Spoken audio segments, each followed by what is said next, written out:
Okay, so it's National Milk Day this weekend in the UK. Don't know if it is around the rest of the world, but it definitely is here. So me and the boys, who are a bit bored, are going to do something a little bit different to kind of celebrate National Milk Day and hopefully raise a little bit of awareness.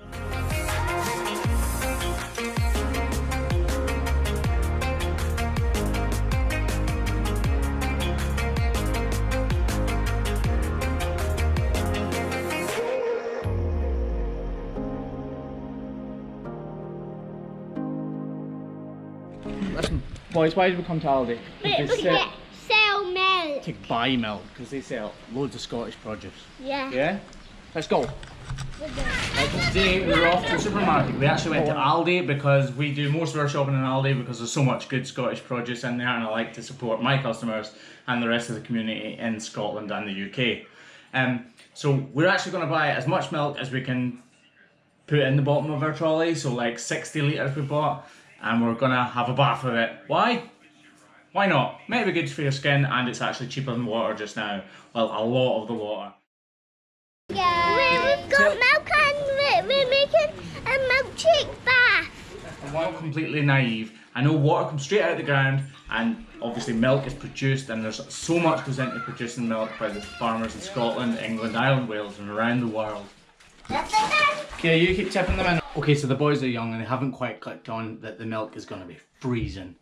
Probably won't tell them before I put them in it either. It seems crazy for milk to be cheaper than water in some instances. I know, I'm not completely naive, I know that water doesn't just come out of the ground and appear on the shelves. The logistics of getting water from the producer to the shelf are exactly the same as getting milk from the producer or the processor, if you like, to the shelf. The obvious differences between water and milk are that water comes straight out of the ground, it passes through filtration, and yes, there are a lot of factory workers who are in the production line within those facilities making sure that the filtration is right, there's marketing services, all these different things, but milk has the same thing. So they have all these logistical problems as well. So milk is obviously produced from livestock. This livestock doesn't just look after itself, and they require an awesome amount of work to go into making sure that the animal's health and welfare are looked after to the highest degree.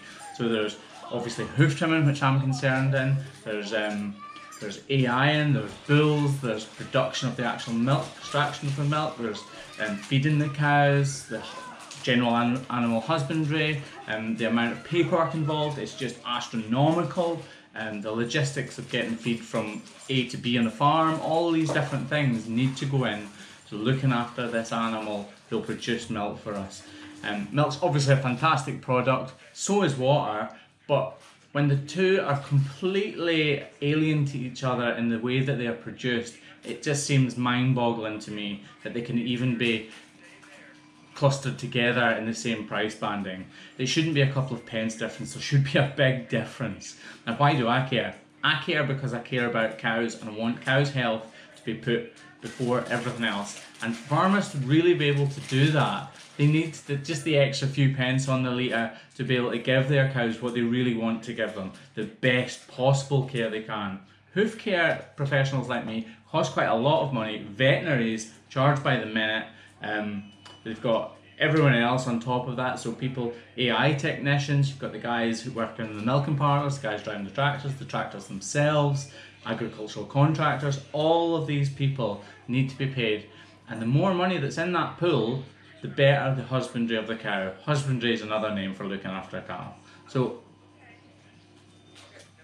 if there's excess money there, then that money will be put back into the cows, and ultimately the health of the animal will be far, far greater than it is in some situations. I'm lucky that all of my farms are fantastic. Couldn't ask for better customers, and the cow's health care comes first on all of my farms. But I know that's not the case, and it's not necessarily the farmer that is to blame. It's these milk prices and the co-ops driving down these milk prices. It's not the companies who actually buy the milk from the producers, so the producers are the farmers. It's not those companies, it's the companies that those milk buyers are selling to.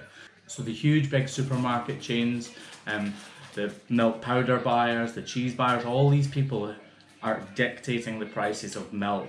supermarkets need to get on board. I know it's been said lots of times before, but supermarkets need to get on board if they really, really care about livestock and animal welfare.